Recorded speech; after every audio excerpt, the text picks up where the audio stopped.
And hello and welcome to AleksTabletops MTG Sets Study Session 144 Part 1. My name is Alex. This is Buddy, and I guess we will continue to study Magic the Gathering sets. So for some reason speed is inconsistent right now. Hopefully it will pick up later. It seems like it's now actually picking up a little bit better, which is a good thing. So yeah, let's just go and study some stuff. So let me check a couple of things and we could go. Truly. So the sound, and we could go. Truly. So the sound. Seems like music is playing. Good.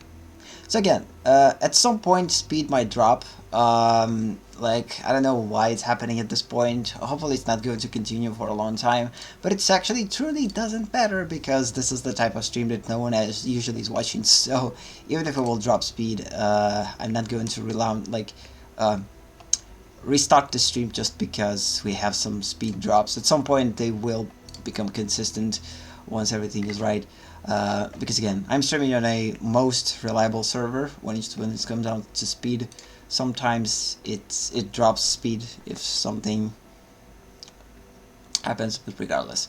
So yeah, let's check multiple things. So again, I posted thing here that we're streaming. Good, it works. Let's just close unnecessary stuff and ego. Okay, ego. Works. I'm hearing myself. Oh, also one of the reasons why speed might drop is because my computer is pretty slowing down, because again I'm streaming with full HD, which I can't change. I already talked about it multiple times. So let's just go. So closing this, closing this. So again, we continue to study Magic the Gathering sets, mostly in archive. So we continue to study Legends. Where's the Legends here? Yep, here they are. This is again the beginning of the like Magic. Magic released in 1993, and since then we basically studied only a couple of sets. Now we're on Legends. It has quite a lot of cards. So let's just figure out what card we stop with and continue. So here, Legends. The next card is Divine Intervention. Let's just go. By the way, from now on, I believe I'm going to study these streams in Russian section, although I will still provide these streams in English. I will choose the stream language Russian because only that way at least someone could find me potentially. If I'm going to constantly like pick in English, no one ever going to find me because I'm going to be at the bottom. And no one basically is going to see me streaming. If I'm going to like put at least Russian language, there is a way that there's less competition, and again, mostly I will, if I need it, could switch into a different language. You can see this thing on the top. So again, I could switch to English if I'm speaking in Russian, like if I will get some Russian audience, and again, the opposite if I will basically, if for instance right now I'm streaming in English, and someone Russian will come, I could switch in Russian, talk quite a bit in Russian, but in the end, the study process still will be in English because, as I said before, most of the things in all sets were in English language, so that's this kind of thing. So yeah, let's just go. Seems like Streamlabs chatbot working. It acknowledged the fact that I hosted myself from different channel, which is important thing for me. So yeah, let's just start without further ado. I kind of started a little bit later than wanted. We have about an hour till the end, so now less of course. So go. Let's just go with the Divine Intervention. This is an enchantment. Divine Intervention enters the battlefield with 2 intervention counters on it. At the beginning of your upkeep, remove an intervention counter from Divine Intervention. When you remove the last intervention counter from Divine Intervention, the game is a draw. So we already talked about multiple things involving different type of counters.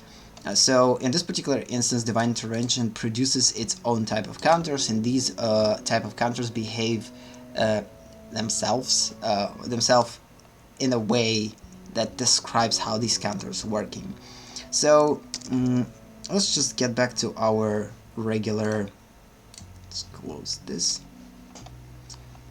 Yeah, let's get back to our regular MTG mechanics.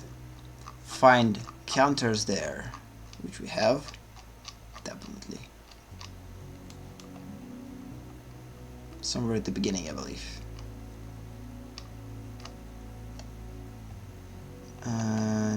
No, truly don't know where we have counters. Let's find them then.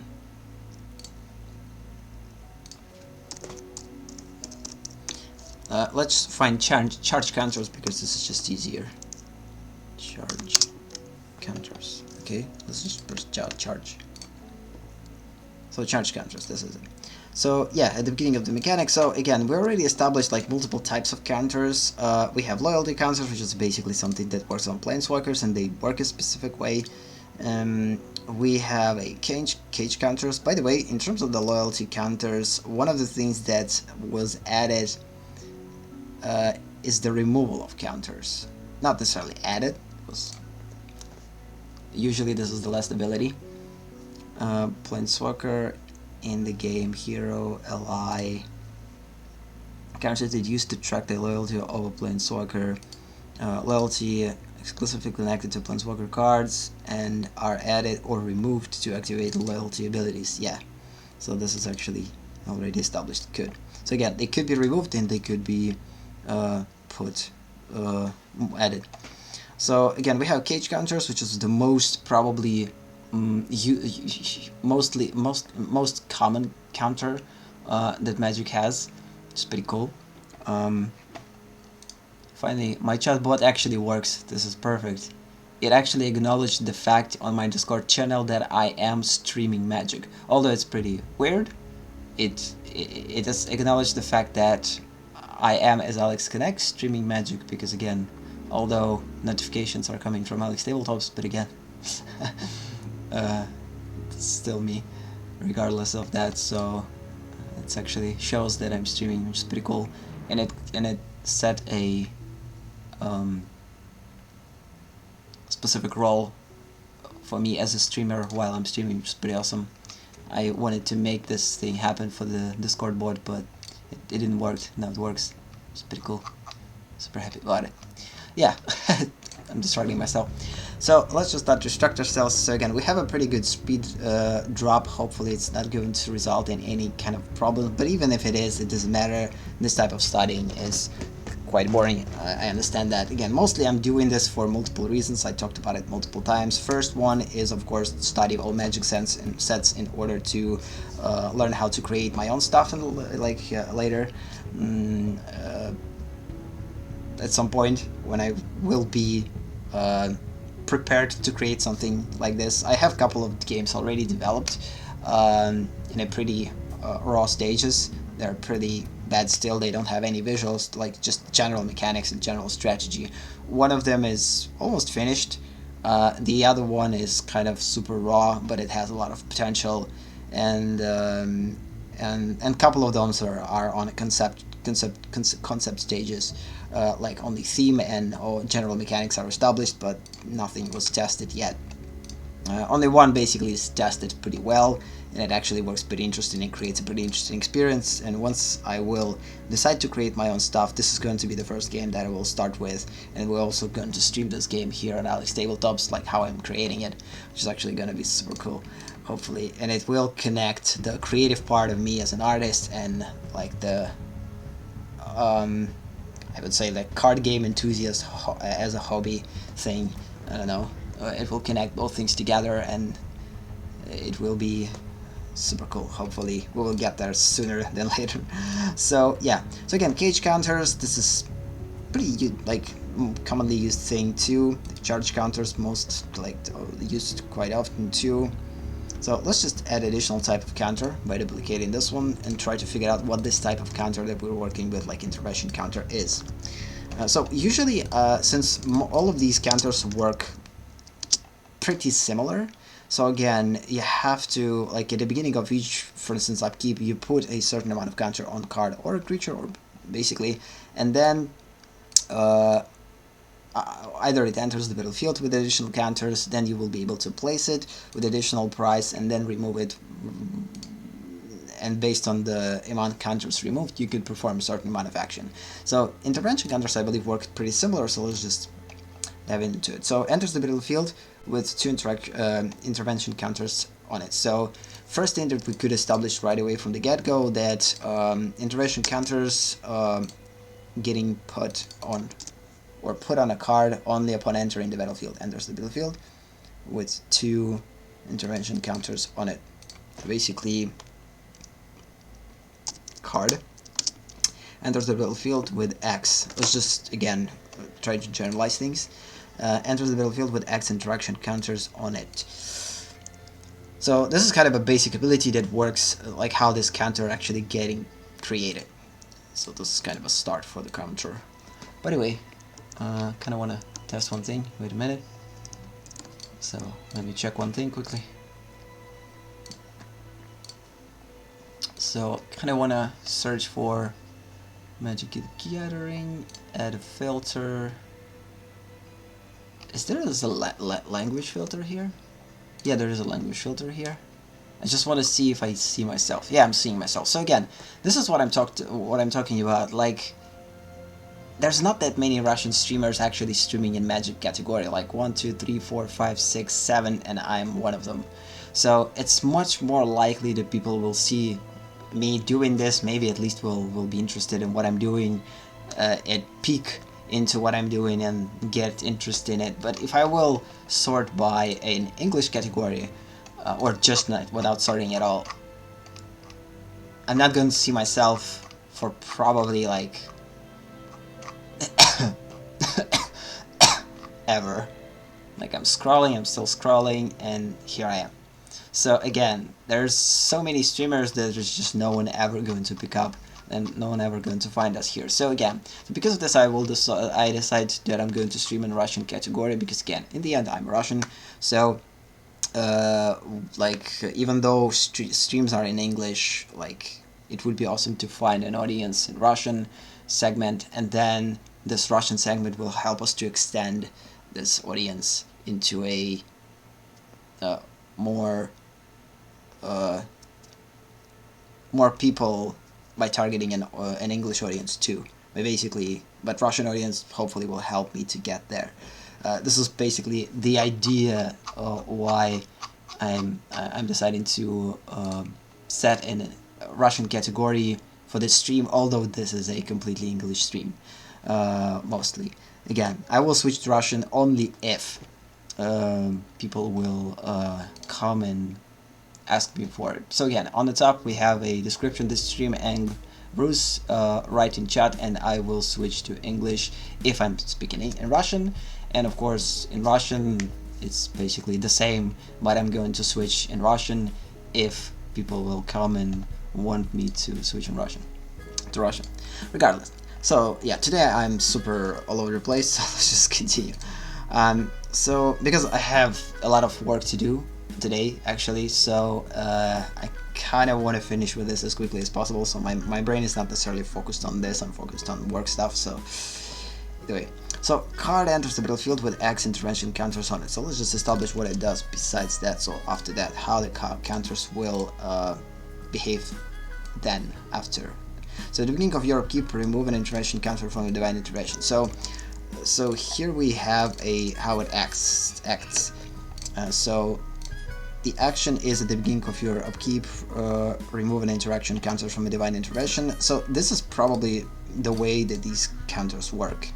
Probably this. And when you remove the last intervention counter from divine intervention, the game is a draw. So basically, the way that this one works, oh snap, made a mistake, made a huge mistake. Yes, here. Let's redo this.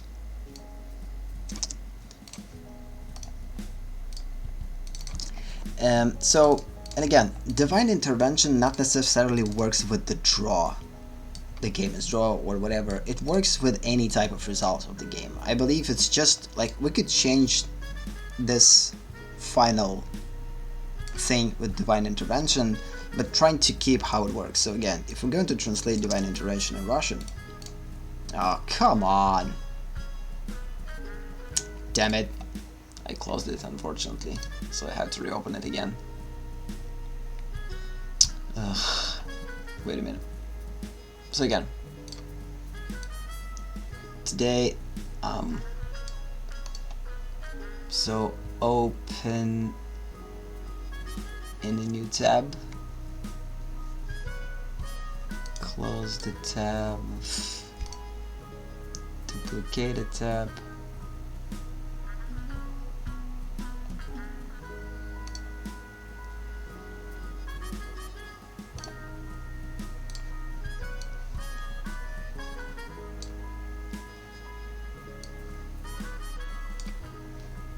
here it is.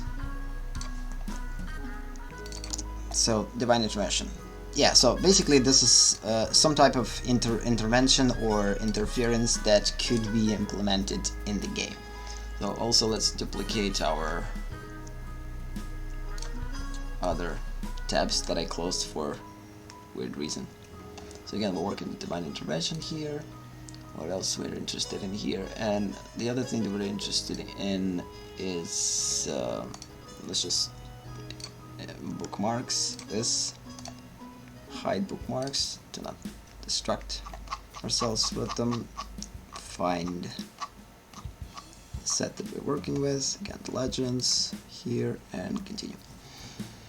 So yeah, so basically the divine intervention is some type of an interference into the game. It basically changes the behavior on the game or the result in the game, which means that we could change the last ability into anything that we can, that we want. But the general mechanic of this card will work every time the same. So upon entering the battlefield, we could put divine intervention counters on this one, and at the beginning of each upkeep, we have to remove an intervention counter from it. Once it doesn't, like, as long as it doesn't have any intervention counters on it, something will happen. So it's pretty straightforward mechanic. It's pretty cool. Nothing complex about it. So let's just maintain that thing. So divine intervention, I kind of lost where it is. So here it is. So intervention counters. Card enters the battlefield with X intervention counters on it. At the beginning of your upkeep, remove intervention counters from divine intervention from this card.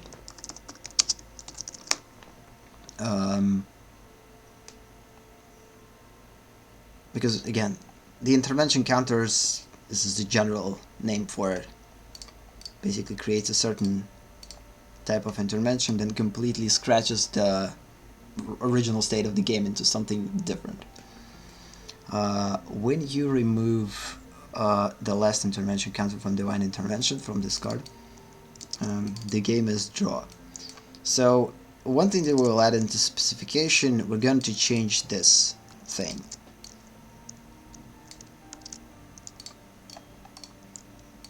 So our last specification, the game is draw, is a result that can be changed. By that I mean, like, you lose the game, you I don't remember how lose the game, or your opponent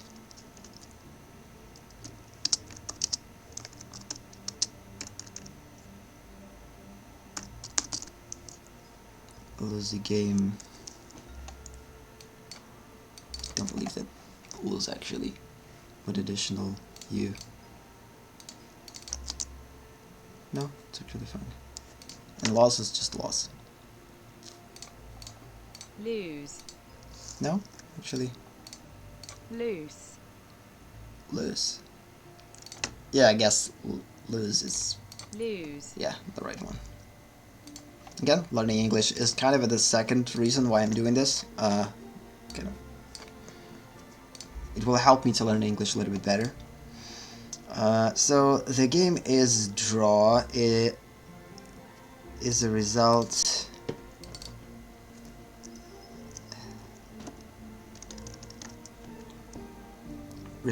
that can be changed.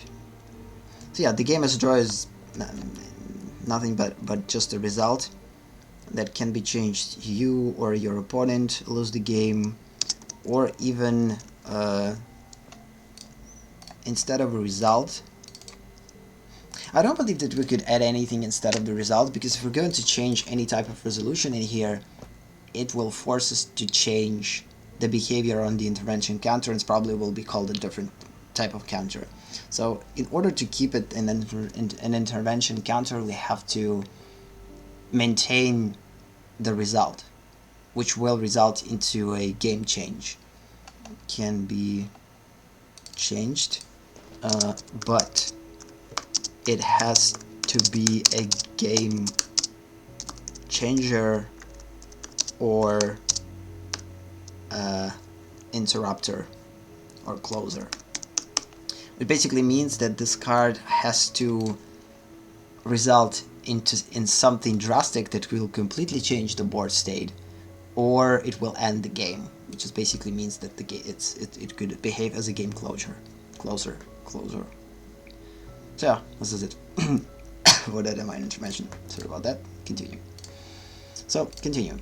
Again, we probably don't have time today for to go through a lot of cards, but hopefully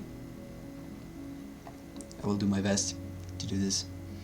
So again, destroy target artifact, you gain life equal to its converted mana cost. So again, nothing special, it's just basically destroy target permanent of a specific type, and then you will get something equal to its converted mana cost. So basically combines two mechanics or so-called abilities together and produces a pretty interesting effect. So again, what we could change here is the target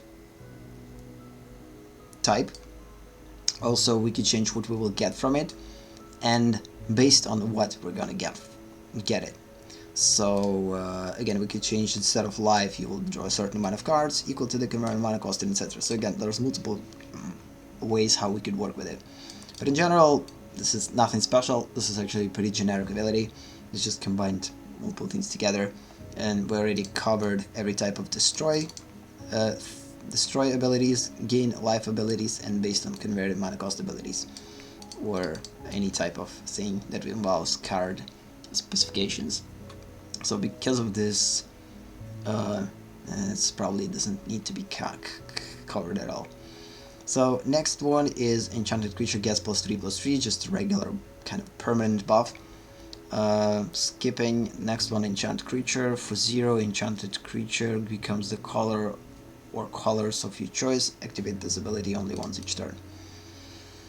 So creates the ability to change the color identity of a card, which is interesting, but I don't believe that we have the need to put it into intellectual map, because in general this thing works just basically around colors. That's it. So we already covered the color change. Hopefully becomes the color. Let's just truly see if we covered it or not. I believe I did.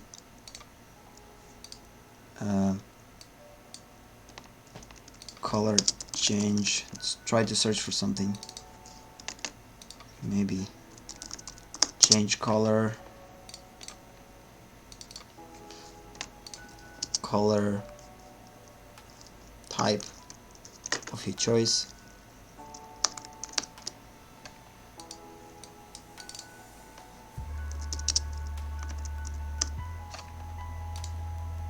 So target spell or permanent becomes color of your choice. So yeah, we have color of your choice. Its mana symbols remain unchanged, and its mana symbols changes to the chosen colorful transformation. So there's multiple ways how we could transform the color of the card or change it, and we already put this one here. So cool. Continuing. Please don't close it again.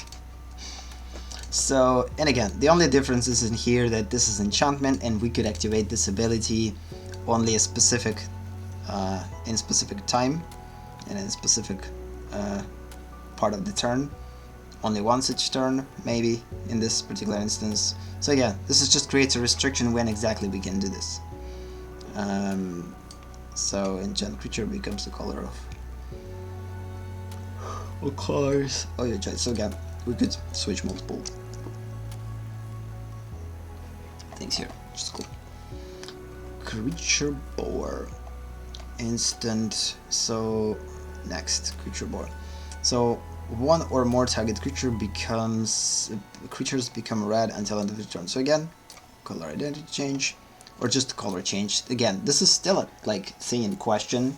We will get back to a specifics about color identity a little bit later once we will go through the multiple drafts. But ideally, color identity and change of the color in a card, it's basically not the same, maybe, or maybe this is the same. This is something that we have to consider, because if it's important criteria for the mechanic to work well or properly, or set a certain behavior, then it's going to be important. If not, of course, this is not that important. So once we will get to it, and once we will go through the drafts, we will get back to it. But in general, we have a general understanding that card could change a color. But what it does with this color, either it changes the full transformation of the card by completely changing its color identity, or it just becomes a different color. So either way. Defender trample, so again, just a regular defender. When it blocks, it loses defender. Pretty interesting. So again, upon blocking, it loses something. I don't believe that we have specific something like this. Could be interesting. I don't know why when it blocks losing defender it's super important. I truly don't I don't believe when this ability is actually could become useful. When it maybe it's important. Again, it is important when we're dealing with specifics. Like if we're dealing with specifics, then it's important. If we will throw away the specifics, it's basically kind of whatever. It's still a blocker. It's already blocked. It doesn't matter if it's a defender or not. The only reason where the only circumstance that it could be important is if we had an additional description right here that tells us that as long as this creature is defender, it has trample. When it loses defender, it loses trample. But again, it's still not important because... Wait a minute, like, loses defender not until the end of turn, but in general. Which is interesting. Yeah, because if you read the original text, cannot attack until it has been assigned as a blocker. Oh, this is actually pretty cool. So yeah, let's just put this one because it's pretty interesting. So by default, this creature is defender. So creature has defender with trample by default.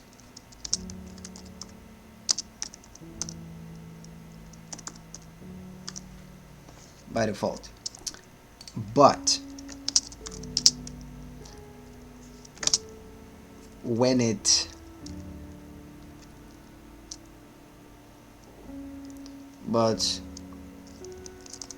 this creature blocks for the first time, we just need to like go into specifics here because it's pretty unclear at the beginning. Like, actually, the old description is much more clearer. Like, worm cannot attack until it has been assigned as a blocker. So this is much more clearer than this one. When it blocks, it loses defender. Because again, you could miss until end of turn or permanently. Like, you could just assume, oh, whatever, it just loses defender, whatever. But if you think that it loses defender permanently, because we don't have a specification until end of turn, then it's much more interesting mechanic. Or the ability, I would say. So, when this creature blocks for the first time, it loses defender permanently and can attack.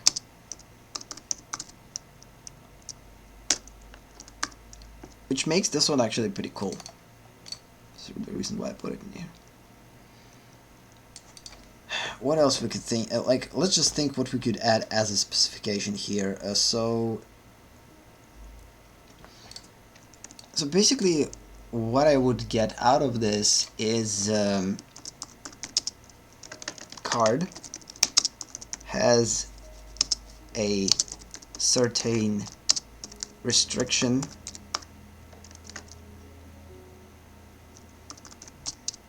by default, but by default. But once, no, this is it for the first specification. Second specification is basically a continuation of the previous one. So card has a certain restriction by default. Card loses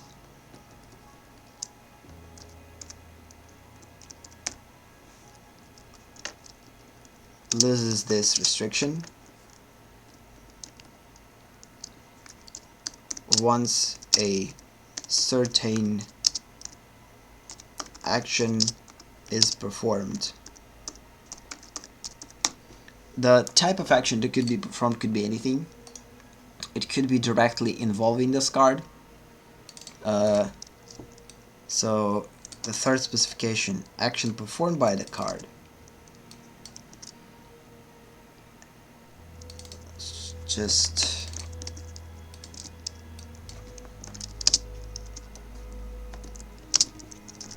performed action could be directed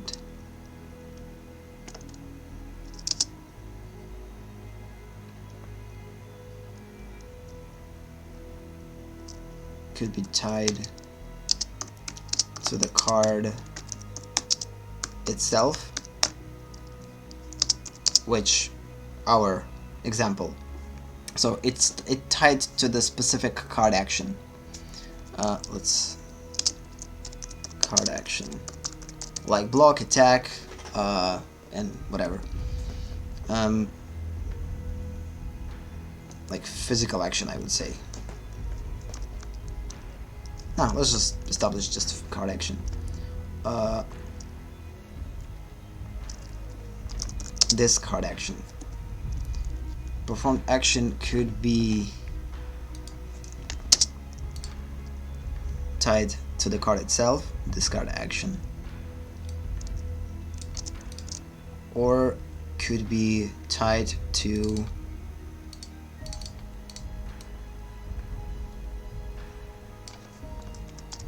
in-game actions, other in-game actions, which means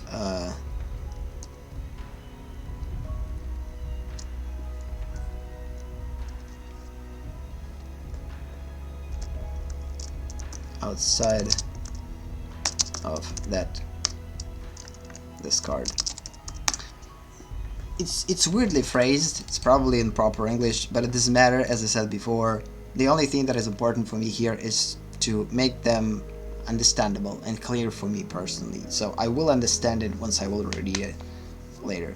So again, a card has a certain restriction by default, which is established here. Here is the defender kind of restriction, because we could consider defender as a restriction because this is basically a card type that doesn't allow a card to attack. And this restriction could be removed by a certain by performing a certain action. In this particular instance, it has to be assigned as a blocker. Once it becomes assigned as a blocker, we could remove this restriction permanently. Card loses this restriction permanently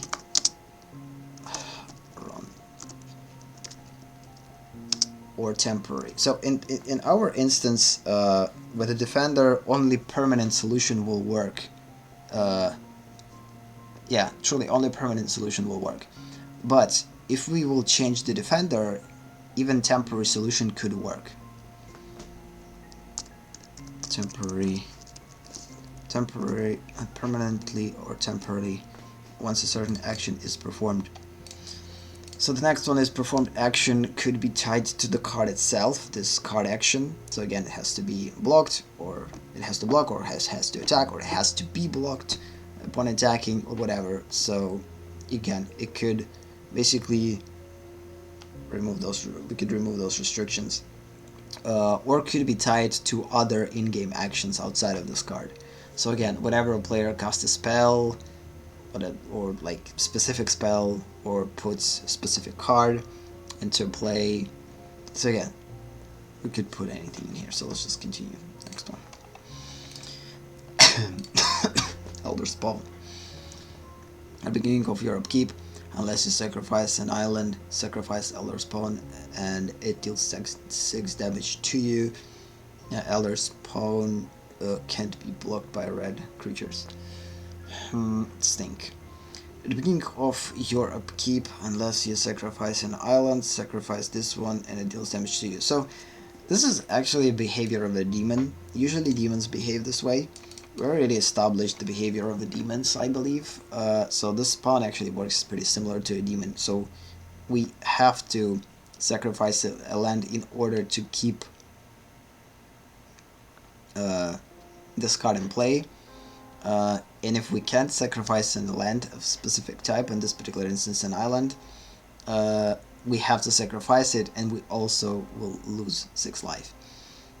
Or it deals 6 damage to us, which is completely 2 different things, because again, In a context like in general, they works the same way. Again, if you will deal damage to me, it basically costs me 6 life. Like 6 damage costs 6 life.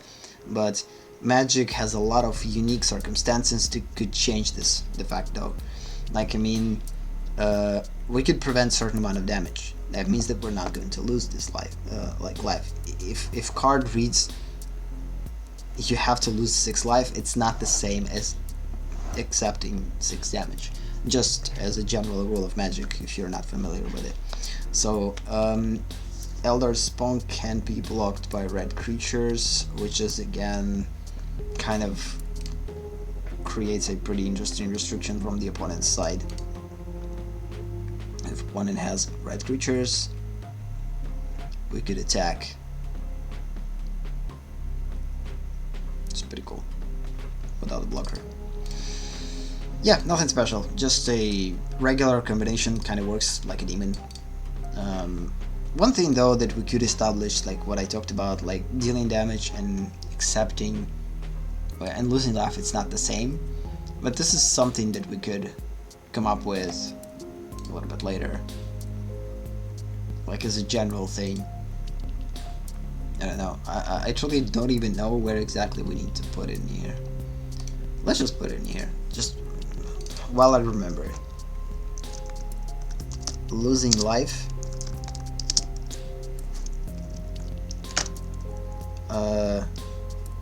Basically, like, text reads, you lose 3 life. And accepting damage.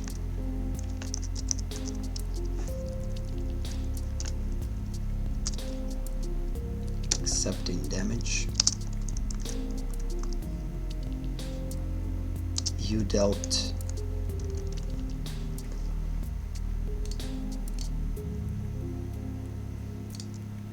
deals 3 damage to you. Deals 3 damage to you.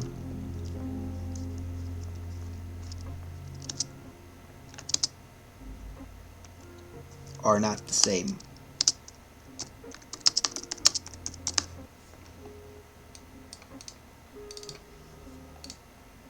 There's a reasons why they're not the same. Losing life, you lose 3 life. Let's put this on. And accepting damage, deal 3 damage to you, are not the same.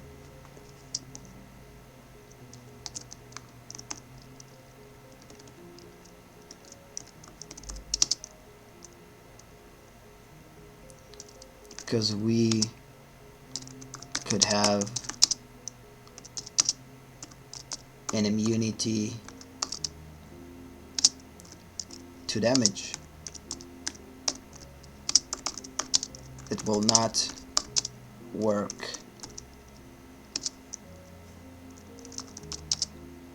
when something forces to lose life. And the opposite is also true.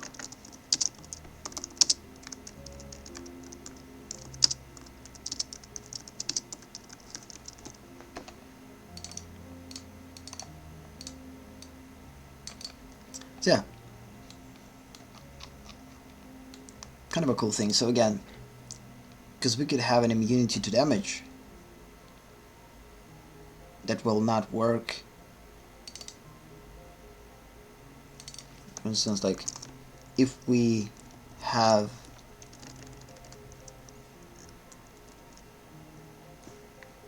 an immunity to damage, it will not work.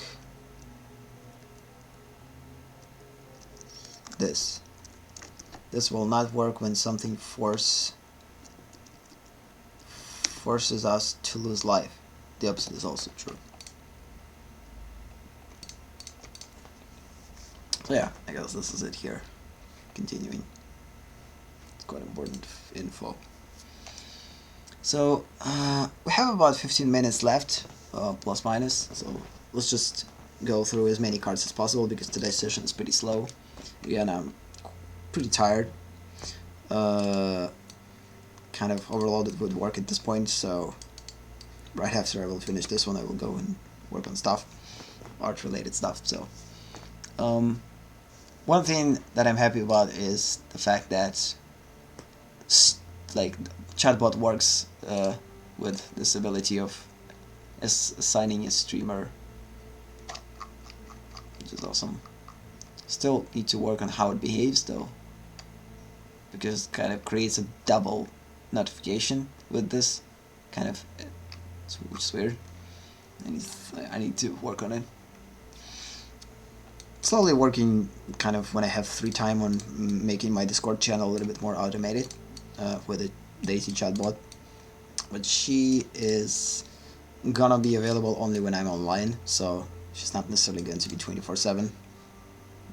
I have to run the PC in order to launch her every time that I'm kind of starting a PC and a common console. So yeah, regular creature. So this one can be blocked except by walls and or creatures with flying. So again, just kind of restrict how this creature could be blocked by opponent's creatures or cannot be blocked. So pretty general. So this one, Dragonfly gains first strike until end of the turn. General, nothing special. So prevent all combo damage that would be dealt by could be dealt to enchanted being by enchanted creatures. So again, prevents damage from specific creatures. It has a specific attachment to them, or in general that have attachments to it. Attached target aura attached to a creature or lent to another permanent of that type. So this is actually interesting. So it allows us to switch aura. So which is again, the original text is, I believe, describes it a little bit more clear. Switch target enchantment from one creature to another, or from one land to another. The control of the enchantment does not change. New targets of enchantment must be valid, or this spell has no effect. Again, mostly these things are here to clear up the magic rules, but I believe we're gonna use the original ability here because I truly don't like how simple it is. There's a lot of things that we could miss right here. So attach target aura attached to a creature or land to another permanent of that type. The rest is kind of like clear if you understand magic rules. But if you don't understand magic rules, it could be confusing. But in general, what it does, in order to generalize this ability, and it will actually help us to generalize it pretty well, is... Oh, no. Basically does, it switches the target enchantment from one creature to another, or from one land to another.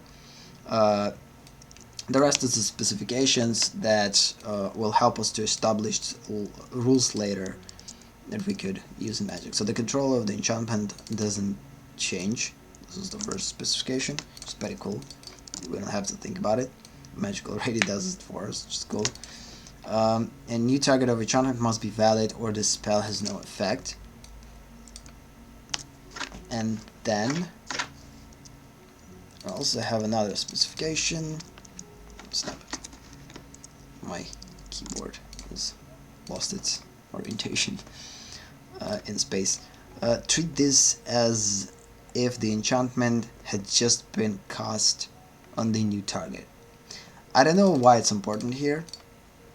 I believe it means that it will have summoning sickness or not. Again, usually enchantments don't need summoning sickness, so I don't believe why it's important, but this is still an important thing.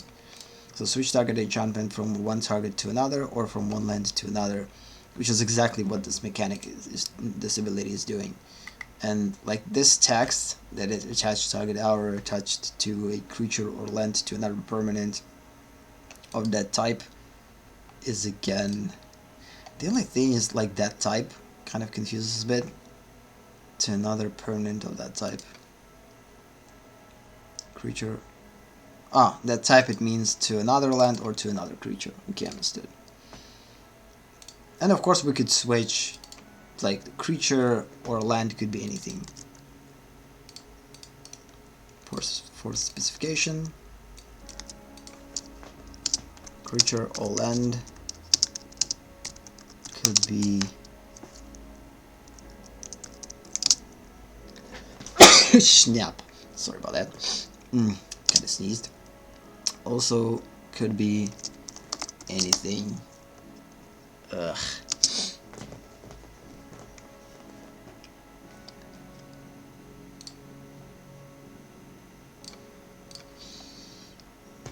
Creature or land also could be anything, like any type of permanent.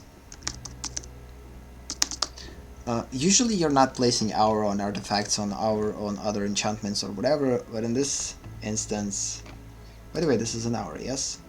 No, this is actually enchantment, and this is instant. Oh snap, okay. This is one of the things that we have to establish how it works. Kinda thought that this is an aura.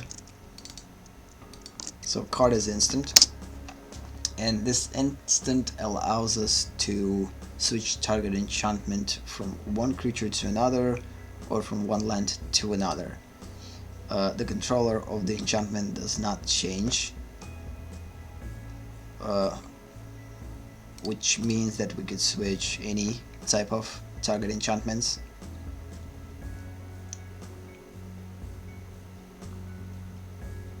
And of course it only works in hours, so enchantment, because you can't put enchantment, not our enchantment, on other permanents. So yeah, the control of enchantment does not change. New target of enchantment must be valid or the spell has no effect, which is again the way that instants usually work. If you target a specific creature or permanent with an instant or sorcery, if this permanent will die or will be removed, the target disappears, which means that this instant now can't target anything, so there's no permanents to target it. So because of this, it just basically goes from the stack into a graveyard as a ineffective spell. The same works with the basically counter spell and whatever. Treat this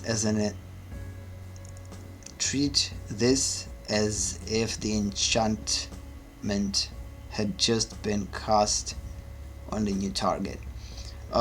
So now I know why this information is relevant. This information is relevant because it allows to retrigger certain abilities if we have a certain mechanics or abilities that based on entering the battlefield, which means that you can probably counter this enchantment. So if you don't have a counter spell, for instance, for an instant, but you have a counter spell for an enchantment, you could counter it. You can counter it. This is just kind of a thing, like explanation why this is important. And of course the creature or land also could be any type of permanent, which is a cool thing. So yeah, let's just continue to the next one. Again, we don't have that much time. We have like about 5 minutes till the end. Again, I don't want to make this session longer than it needs to be.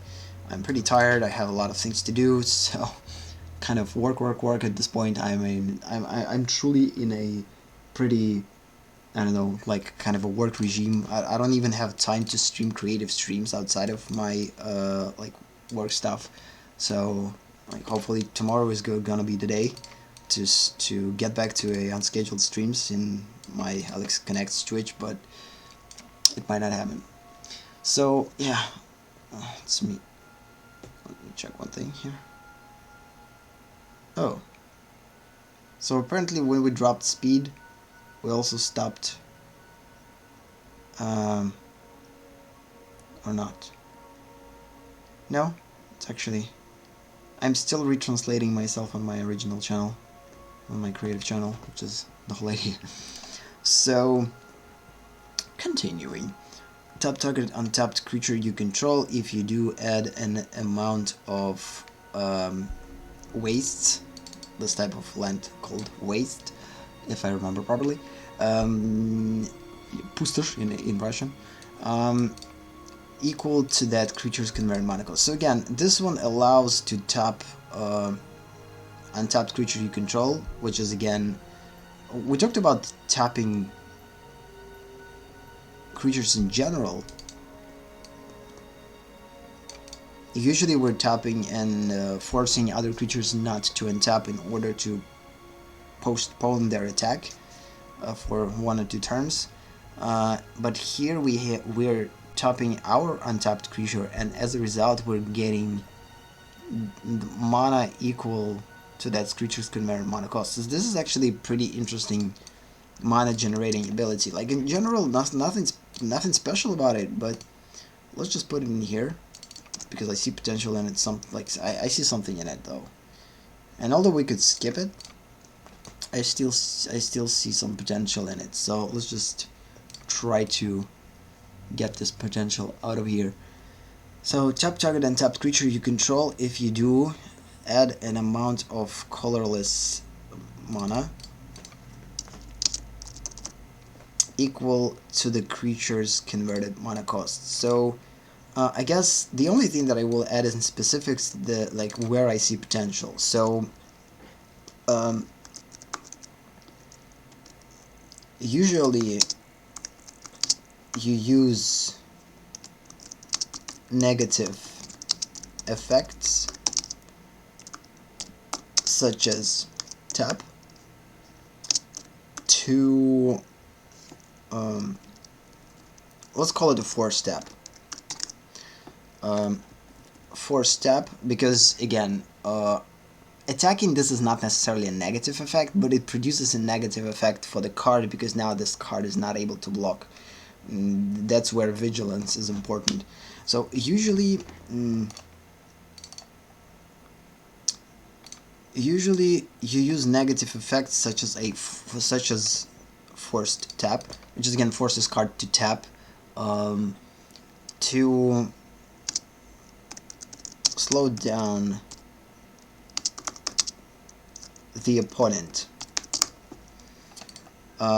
But in this instance, we using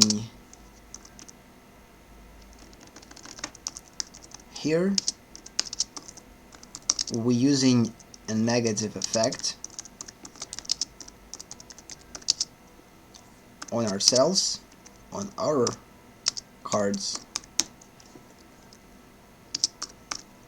to get benefit out of it.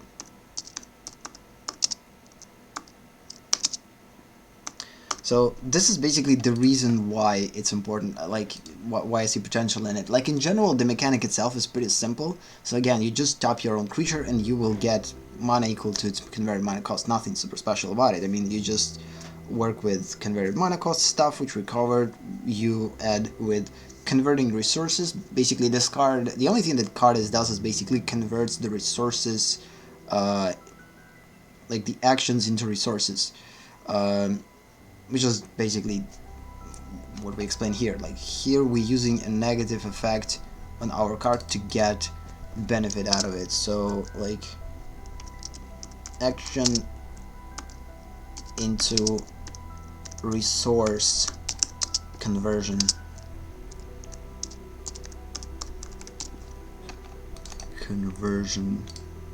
So yeah, pretty cool, like it. So today, although we didn't study that many kind of cards, we actually put a lot of information in intellectual map, and this is probably the most important thing. Like even if our sessions with MTG Set studies are not gonna be super rich in terms of like how many cards we like efficient, I would say, in terms of how many cards we studied, but if it's going to be rich in information that we gathered, these sessions will be more like, I will end those sessions with better feeling, just personally, because again, for me, this is a pretty important thing. Like to study this thing, it helps me to again study English, it helps me to prepare myself to create my own stuff, it creates a lot of interesting, unique understandings around Magic, which I then can use in super complex situations when playing Magic, which again makes me a better player at the same time. So again, there's so many like potential pluses that I'm getting from it that I couldn't even tell you all of them during the stream, like, and there's just too many of them. Again, I have my own reasons why I'm doing this. Again, I could do this outside of the stream and don't create any type of content. But again, this is just my policy. If I do something, I better do it with some type of a control. And for me, the way to control it and basically is to set it in its schedule and promise others that I'm going to stream it by at the same time promising myself that I'm going to stream it. And this is basically the way that I'm working with it. So again, like sometimes when I have like 2 busy days like this week in general and last couple of weeks, usually I wouldn't have time to do this if it wasn't for streaming. I would just decided, okay, it's not important for today, I have other stuff to do, so let's just not spend this hour to do this. But again, when I have this as a stream, like as a scheduled stream, I don't have another choice. Like, although I have different priorities and this is the last thing that I have to do at this point, it's still one of the priorities, a small one, which is again like makes sure, or I don't know how to probably say it ensures the fact that I will continue to study it and it will continue to and I will continue to progress. Because if I will stop streaming this type of content, although like understanding that it's boring, no one is ever going to watch it, if I will stop doing this, I will basically betray it at some point myself, because I will stop controlling it. Like, whatever, there's no need to stream it, I don't have time for it, so let's just stop doing it and whatever. The same goes with recording videos. I mean, I could record video today or I decide not to record it, but if it's a stream, it kind of forces you to go live in a specific amount of time. It kind of creates a pretty awesome schedule for you, like for you. So the streaming is like, although like there is a kind of a opinion that don't waste your life on streaming, again, if you will learn how to use streaming for your own benefit, you're not going to waste your life on doing this, but instead you will improve your life doing this. And what I decided to do with streaming is to improve my life and my work with streaming. And although I'm not creating a super awesome content, it doesn't matter because I'm still getting a lot of benefits from it. And again, I'm not streaming for 16 hours a day. I'm streaming pretty short streams that I'm just launching them, solving a certain amount of problems, discussing a certain amount of things, ending it, and that's it, and I'm moving forward to the next stuff. So again, it's not necessarily that like super crazy, it's not, it creates a lot of pressure, it's simple and it's controlled. And this is what I like about these type of streams, and this is the reason why I never going to probably end them, even if people will insist on doing so because no one is watching them. Like, I don't care, like I'm doing this like for a lot of reasons, and I understand that no one potentially could watch them, but I will go in with this. Like I am going somewhere with this, and for those who patient enough to see me get where I'm going with this, will be rewarded. For those who are not, I guess, whatever. So hopefully I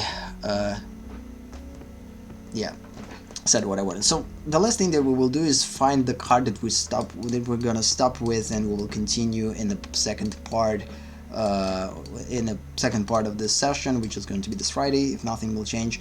So hopefully nothing will change. I have like a couple of plans on Friday, so the things might shift, but hopefully nothing will change. Like last week, for instance, we had to stream instead of on Friday, on Thursday because of the event, to adapt to the event. But with these streams, it's usually not the case because we don't have anything to adapt to. So, enchant a land, counter target spell if it would destroy a land you control. Pretty interesting. So kind of allows to counter spell based on an enchantment. Seems like a simple thing, but I actually gonna continue with this because it's actually quite interesting. Yeah, so let's just establish this card as the last card that we're going to continue with, or I don't know how to probably say it. So yeah, let's just stop here. This is gonna be our last thing. So Equinox, or Equinox. Hopefully I'm pronouncing it well. Equinox. Again, Equinox. So yeah, exactly. So let's just stop here because again I have a lot of things to do. We kind of have to finish stream at this point. So again, today was a pretty interesting session. So the reason why I stopped at this card, I definitely see a lot of potential in it because this is not just a regular counter. Usually counter spells are something that you cast from your hand, and it's something that is unpredictable. With this card, it makes it predictable, so that it kind of forces opponent not to use a certain type of spells. And I kind of want to discuss this strategy, how we could build around the strategy and think about this mechanic on a little bit more deeper level and add a couple of interesting specifications based on it, which is actually pretty cool. So yeah, Equinox is gonna be our card that we're going to continue this Friday. So I guess this is it for this session. Again, thank you for watching, thank you for being here, have a nice day or night, and see you in the next one, which is again gonna be this Friday. I'm saying bye, Body says bye too, and I guess this is it for today. Bye bye bye.